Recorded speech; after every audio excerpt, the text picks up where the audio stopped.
ಅವ್ರಿಗೆ common sense ಇಲ್ವಾ? ಥು. ರಾಜ್ಯದಲ್ಲಿ ಕಾನೂನು ಸುವ್ಯವಸ್ಥೆ ಸತ್ತು ಹೋಗಿದೆ, ಪೊಲೀಸರು ಕೈಗೆ ಬಳೆ ಹಾಕೊಂಡು ಕೂತಿದ್ದಾರೆ. ದಿಮಾಕಿನ ದೌಲತ್ತಿನ ಮಾತುಗಳಿರ್ತವಲ್ಲ, ಅಂತಹ ಸ್ಟೇಟ್ಮೆಂಟ್ಗಳನ್ನ ಕಮ್ಮಿ ಮಾಡಿ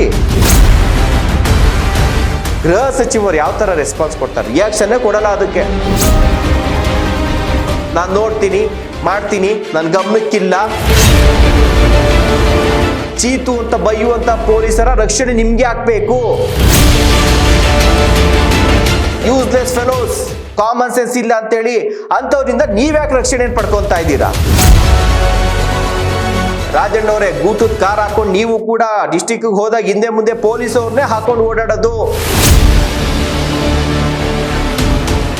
KN ರಾಜಣ್ಣ ಮತ್ತೆ ಡಾಕ್ಟರ್ ಜಿ ಪರಮೇಶ್ವರ್, ಒಬ್ರು ಗೃಹ ಸಚಿವರು, ಪರಮೇಶ್ವರ್ ಅವರು ಗೃಹ ಸಚಿವರು, KN ರಾಜಣ್ಣ ಸಹಕಾರಿ ಸಚಿವರು.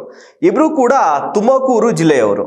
ಇಷ್ಟ ದಿನ ಎಲ್ಲಾ ರಾಜಕಾರಣಿಗಳು ಒಂಥರ ಸ್ಟೇಟ್ಮೆಂಟ್ ಕೊಟ್ರೆ, ರಾಜಣ್ಣ ಅವರು ಜೊತೆಗೆ ಪರಮೇಶ್ವರ್ ಅವರು ಕೊಡ್ತಾ ಇರುವಂತ ರಾಜಕೀಯ ಸ್ಟೇಟ್ಮೆಂಟ್ಗಳು ತುಂಬಾ ನೇರ ನಿಷ್ಠುರವಾಗಿರ್ತಾ ಇತ್ತು. ಅದಕ್ಕೆ ಅವರದೇ ಪಕ್ಷದ ನಾಯಕರು ಕೂಡ ಅಸಮಾಧಾನವನ್ನ ವ್ಯಕ್ತಪಡಿಸ್ತಾ ಇದ್ರು. ನೀವು ರಾಜಕಾರಣಿಯಾಗಿ ನಿಮ್ಮ ಪಕ್ಷದ ಬಗ್ಗೆ, ನಿಮ್ಮ ಅಧಿಕಾರದ ಬಗ್ಗೆ ಏನಾದ್ರು ಸ್ಟೇಟ್ಮೆಂಟ್ಗಳು ಕೊಟ್ಕೊಳ್ಳಿ, ಅದು ನಮ್ಗೇನು ಬೇಜಾರಿಲ್ಲ, ಜನಕ್ಕೂ ಕೂಡ ಅದರಿಂದ ಏನೂ ಆಗ್ಬೇಕಾಗಿಲ್ಲ. ನಿಮ್ಮ ಪಕ್ಷದ ಕಚ್ಚಾಟ ನೀವು ಕಿತ್ತಾಡ್ಕೊಳ್ಳಿ. ಆದ್ರೆ ಜವಾಬ್ದಾರಿಯುತವಾಗಿ ಮಂತ್ರಿ ಸ್ಥಾನದಲ್ಲಿದ್ದೀರಿ, ಅದರಲ್ಲೂ ಡಾಕ್ಟರ್ ಜಿ ಪರಮೇಶ್ವರ್ ಅವರು ಗೃಹ ಮಂತ್ರಿ ಆಗಿದ್ದಾರೆ. CM ಪೋಸ್ಟ್ ಬಿಟ್ರೆ ನೆಕ್ಸ್ಟ್ ಇರುವಂಥದ್ದೇ, ಈಗ DCM ಇರ್ಬೋದು, DCM ಇಲ್ಲ ಅಂತಂದ್ರೆ ನೆಕ್ಸ್ಟ್ ಅಧಿಕಾರ ಅಥವಾ ಅಷ್ಟೇ CM ಪೋಸ್ಟ್ ಅಷ್ಟೇ ಜವಾಬ್ದಾರಿ ಇರುವಂತ ಸ್ಥಾನ ಅಂತಂದ್ರೆ ರಾಜ್ಯದ ಗೃಹ ಮಂತ್ರಿಗಳ ಸ್ಥಾನ. ಇನ್ನ KN ರಾಜಣ್ಣ ಅವರು ಹಿರಿಯರಿದ್ದೀರಿ, ಸಹಕಾರಿ ಇಲಾಖೆ ಸಚಿವರಾಗಿದ್ದೀರಿ. ಕಾನೂನು ಸುವ್ಯವಸ್ಥೆ ಅನ್ನುವಂಥ ವಿಚಾರಗಳು ಬಂದಾಗ ತಮ್ಮ ಏನು ದಿಮಾಕಿನ ಅಥವಾ ದೌಲತ್ತಿನ ಮಾತುಗಳಿರ್ತವಲ್ಲ, ಅಂತಹ ಸ್ಟೇಟ್ಮೆಂಟ್ಗಳನ್ನ ಕಮ್ಮಿ ಮಾಡಿ ಜನರಿಗೆ ಒಂದು ಸರ್ಕಾರದ ಮೇಲೆ, ಒಂದು ಇಲಾಖೆಯ ಮೇಲೆ ಒಂದಷ್ಟು ಒಳ್ಳೆ ಪಾಸಿಟಿವ್ ಇಮೇಜ್ ಬರಬೇಕು, ಒಂದು ನಂಬಿಕೆ ಬರಬೇಕು. ಹೌದಪ್ಪ, ರಾಜ್ಯದಲ್ಲಿ ಕಾನೂನು ಸುವ್ಯವಸ್ಥೆ ಚೆನ್ನಾಗಿದೆ, ಪೊಲೀಸರು ಅದನ್ನು ಕಾಪಾಡ್ತಿದ್ದಾರೆ ಅನ್ನುವಂತಹ ಭಾವನೆ ಬರಬೇಕು, ನಂಬಿಕೆ ಬರಬೇಕು. ಆದ್ರೆ ನಿಮ್ಮ ಹೇಳಿಕೆಗಳು, ನಿಮ್ಮ ಸ್ಟೇಟ್ಮೆಂಟ್ಗಳು, ನಿಮ್ಮ ವೋಟ್ ಬ್ಯಾಂಕ್ ರಾಜಕಾರಣಕ್ಕೋಸ್ಕರ ರಾಜ್ಯದಲ್ಲಿ ಕಾನೂನು ಸುವ್ಯವಸ್ಥೆ ಸತ್ತು ಹೋಗಿದೆ, ಪೊಲೀಸರು ಕೈಗೆ ಬಳೆ ಹಾಕೊಂಡು ಕೂತಿದ್ದಾರೆ ಅನ್ನುವಂತಹ ನಿರ್ಧಾರಕ್ಕೆ ಜನ ಬರಬಾರ್ದು. ನಿಮ್ಮ ಹೇಳಿಕೆಗಳು, ರಾಜ್ಯದಲ್ಲಿ ನಡೀತಾ ಇರುವಂತಹ ಘಟನೆಗಳಿದೆಯಲ್ಲ, ಅವನ್ನ ನೋಡಿದಾಗ ಜನರಿಗೆ ಪೊಲೀಸರ ಬಗ್ಗೆ ಈ ರೀತಿಯಾದಂಥ ಕೆಟ್ಟದಾದಂಥ ಭಾವನೆಗಳು ಬರೋದಕ್ಕೆ ಶುರುವಾಗಿದೆ. ಅದಕ್ಕೆ ಕಾರಣ ನೀವು ತೆಗೆದುಕೊಳ್ತಾ ಇರುವ ನಿರ್ಧಾರಗಳು, ಆ ನಿರ್ಧಾರಕ್ಕೂ ಮುನ್ನ ಕೊಡ್ತಾ ಇರುವಂತಹ ಘಟನೆಗಳೇನಾದ್ರೂ ಕಾನೂನು ಸುವ್ಯವಸ್ಥೆಗೆ ಧಕ್ಕೆ ತರುವಂತಹ ಘಟನೆಗಳಾದಂಥ ಸಂದರ್ಭದಲ್ಲಿ ಕೊಡುವಂತಹ ಡ್ಯಾಮೇಜಿಂಗ್ ಸ್ಟೇಟ್ಮೆಂಟ್ಗಳು. ಉದಯಗಿರಿಯಲ್ಲಿ ಘಟನೆ ಆಯಿತು, ಯಾರೋ ಒಬ್ರು ಒಂದು ಸಮುದಾಯದಕ್ಕೆ ಧಕ್ಕೆ ತರುವಂತ ರೀತಿಯಲ್ಲಿ ಅವ್ರ ಮನಸ್ಸಿಗೆ ಘಾಸಿ ಆಯಿತು ಅಂತ ಹೇಳಿ ಒಬ್ಬ ಪೋಸ್ಟ್ ಹಾಕಿರ್ತಾನೆ. ಆ ಪೋಸ್ಟ್ ಇಂದಾಗಿ ನಮ್ಮ ಸಮುದಾಯಕ್ಕೆ ಘಾಸಿ ಆಯಿತು, ನಮ್ಗೆ ಧಕ್ಕೆ ಆಯಿತು ಅಂತ ಹೇಳಿ ಅವರೆಲ್ಲರೂ ಕೂಡ ತನ್ನನ್ನು ಅರೆಸ್ಟ್ ಮಾಡಿ ಉದಯಗಿರಿ ಠಾಣೆಯಲ್ಲಿ ಇಟ್ಟಿರ್ತಾರೆ. ಆ ಠಾಣೆ ಬಳಿಯಲ್ಲಿ 200-300 ಜನ ಬಂದು ನಮ್ಮನ್ನು ಕೊಡಿ, ಅವನನ್ನ ನೇಣಿಗೆ ಹಾಕ್ಬೇಕು, ಅವನಿಗೆ ನಾವು ಬುದ್ಧಿ ಕಲಿಸ್ತೀವಿ ಅಂತೇಳಿ ಗಲಾಟೆ ಮಾಡ್ತಾರೆ. ಇಡೀ ಠಾಣೆಗೆ, DCP ಕಾರ್ಗೆ, ಎಲ್ಲ ಕಾರ್ಗೂ ಕಲ್ಗಳನ್ನ ಹೊಡೆದು ಜಖಂ ಮಾಡ್ತಾರೆ. ಈ ಘಟನೆ ಬಗ್ಗೆ ಮಾನ್ಯ ಸಹಕಾರ ಇಲಾಖೆಯ ಹಿರಿಯ ಸಚಿವರು ಆದಂತ ರಾಜಣ್ಣವ್ರು ಕೊಟ್ಟಿರುವಂತ ಹೇಳಿಕೆ, ಪೊಲೀಸ್ ಅವ್ರಿಗೆ ಕಾಮನ್ ಸೆನ್ಸ್ ಇಲ್ವಾ? ಥೂ, ಏನ್ರಿ, ರೋಡಲ್ಲಿ ಹೋಗುವಂತ ಒಬ್ಬ ಸಾಮಾನ್ಯ ಜ್ಞಾನ ಇರುವಂತ ಒಬ್ಬ ನಾರ್ಮಲ್ ವ್ಯಕ್ತಿ ಗೊತ್ತಾಗುತ್ತೆ ಅವ್ನು ಕರ್ಕೊಂಬಂದಲ್ಲಿ ಇಡ್ಬೇಕಾ ಬೇಡವಾ ಅಂತ ಹೇಳಿ. ಇಂತಹ ಹಿಂದೆ ಮುಂದೆ 10 ಕಾರ್ಗಳು ಹಾಕೊಂಡು 10-20 ಜನ ಪೊಲೀಸರು ಕರ್ಕೊಂಡು ಓಡಾಡುವಂತ, ಬ್ಯಾಡ್ಜ್ಗಳು ಹಾಕೊಂಡು ಓಡಾಡುವಂತ ಅಧಿಕಾರಿಗಳು ಗೊತ್ತಾಗಲ್ವಾ? ಏನ್ರಿ ಇವರು, ಥೂ ಛೀ ಅಂತೆಲ್ಲ ಹೇಳಿ ಹಿಗ್ಗಾಮುಗ್ಗ ಹೀನಾಮಾನವಾಗಿ ಮಾಧ್ಯಮಗಳ ಮುಂದೆ ಮಾತಾಡ್ತಾರೆ. ಈ ಹೇಳಿಕೆಗೆ ಗೃಹ ಸಚಿವರು ಯಾವ ತರ ರೆಸ್ಪಾನ್ಸ್ ಕೊಡ್ತಾರೆ? ರಿಯಾಕ್ಷನ್ನೇ ಕೊಡಲ್ಲ ಅದಕ್ಕೆ.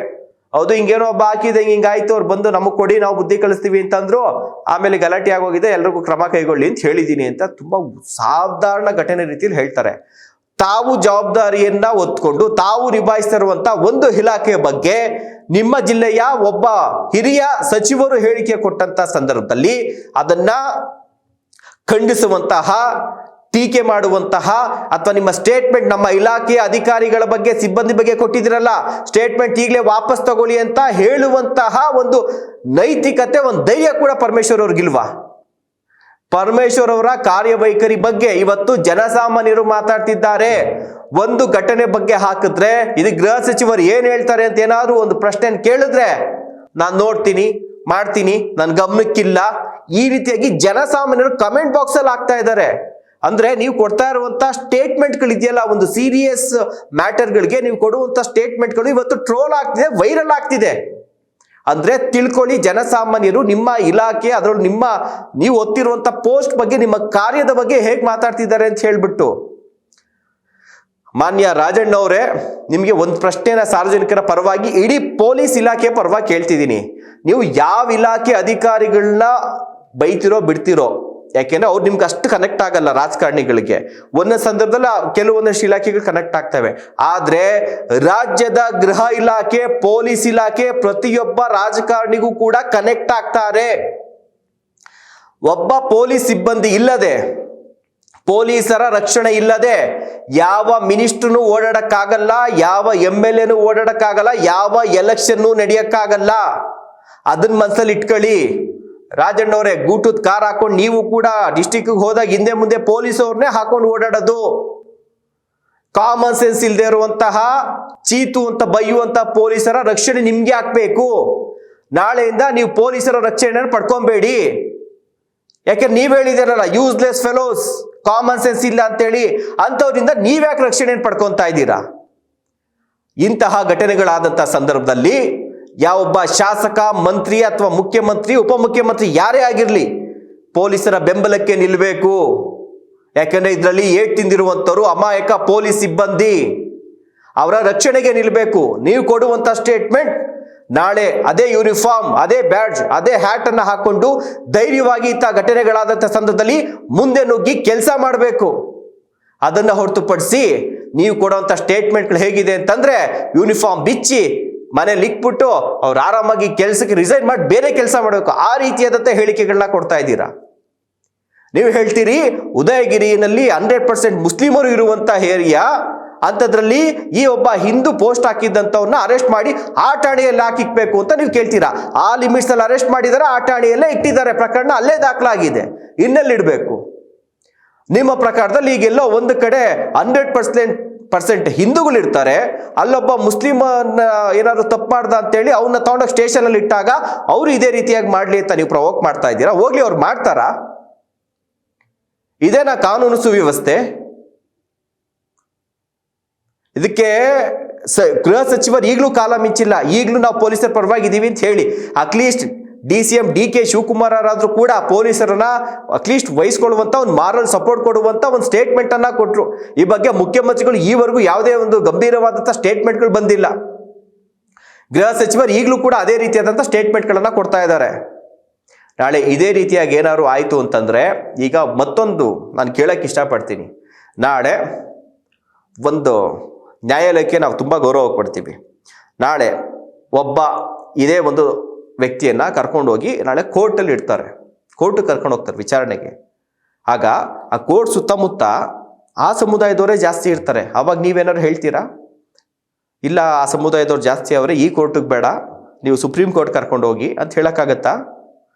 ವ್ಯವಸ್ಥೆ ಇದೇ ರೀತಿಯಾಗಿ ಮುಂದುವರೆದ್ರೆ ನಾಳೆ ಪೊಲೀಸ್ ಸ್ಟೇಷನ್ಗೆ ಲಗ್ಗೆ ಹಾಕಿರುವಂಥವ್ರು, ಪೊಲೀಸ್ ಸ್ಟೇಷನ್ ಕಲ್ಲು ಹೊಡೆದಿರುವಂಥವ್ರು, ಈ ಹಿಂದೆ ಪೊಲೀಸ್ ಠಾಣೆಗೆ ಬೆಂಕಿ ಇಟ್ಟಂಥವ್ರು ನಾಳೆ ಕೋರ್ಟ್ನ ಆವರಣಕ್ಕೂ ಹೋಗುವಂತ ಸಾಧ್ಯತೆಗಳಿರುತ್ತೆ. ವ್ಯವಸ್ಥೆ ಹೀಗೆ ಮುಂದುವರೆದ್ರೆ ರಾಜ್ಯದಲ್ಲಿ ಈಗ ಆಲ್ರೆಡಿ ಕಾನೂನು ಸುವ್ಯವಸ್ಥೆ ಬದುಕಿದ್ಯಾ ಸತ್ತಿದ್ಯಾ ಅಂತ ಪ್ರಶ್ನೆ ಮಾಡುವಂತ ಪರಿಸ್ಥಿತಿ ಬರ್ತಾ ಇದೆ. ಯಾಕಂದ್ರೆ ನೀವು ಕೊಡ್ತಾ ಇರುವಂತಹ ಸ್ಟೇಟ್ಮೆಂಟ್ಗಳು, ನೀವು ಕೊಡ್ತಾ ಇರುವಂತಹ ತೆಗೆದುಕೊಳ್ತಾ ಇರುವಂತ ನಿರ್ಧಾರಗಳು ಇನ್ನಾದ್ರೂ ಕೂಡ ಅಧಿಕಾರಿ ವರ್ಗಕ್ಕೆ, ಅದರಲ್ಲೂ ಕೂಡ ಪೊಲೀಸ್ ಡಿಪಾರ್ಟ್ಮೆಂಟ್ ಈಗ ಆಲ್ರೆಡಿ ಕೆಲವೊಂದಷ್ಟು ಪೊಲೀಸ್ ಇಲಾಖೆಯಲ್ಲಿ ಅಧಿಕಾರಿಗಳು, ಸಿಬ್ಬಂದಿಗಳು ಜನರ ಜೊತೆಯಲ್ಲಿ ನಡೆಸ್ತಾ ಇರುವಂತಹ ವರ್ತನೆಗಳಿಂದಾಗಿ ಪೊಲೀಸ್ ಇಲಾಖೆಯ ಮೇಲೆ ಜನ ಕೆಟ್ಟ ದೃಷ್ಟಿಯಲ್ಲಿ ನೋಡುವಂತಹ ಪರಿಸ್ಥಿತಿ ಇದೆ.